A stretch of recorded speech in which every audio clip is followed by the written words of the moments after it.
In today's video, I'm going to teach you how to remove an edit restriction password in Microsoft Word without other apps or VBA code. Before we begin, it's important to understand that removing or bypassing an editing restriction without proper authorization is not appropriate.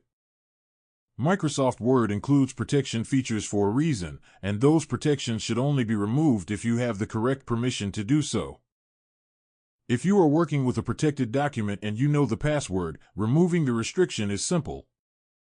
Open the document in Microsoft Word and go to the Review tab on the ribbon. In the Protect group, click on Restrict Editing. A panel will appear on the right side of the screen showing the current editing limitations. At the bottom of that panel, you will see the option labeled Stop Protection. Click on it, enter the password when prompted, and press OK. Once the correct password is entered, the editing restrictions will immediately be lifted, and you will regain full access to modify the document.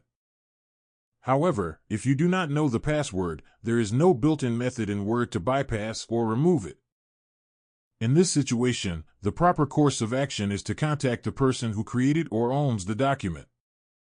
You can request the password directly or ask them to provide an unprotected version of the file. This is the safest and most professional solution, especially in workplace or academic settings. Sometimes, documents are accidentally shared with editing restrictions enabled. If that is the case, simply reach out to the sender and explain that you need editing access.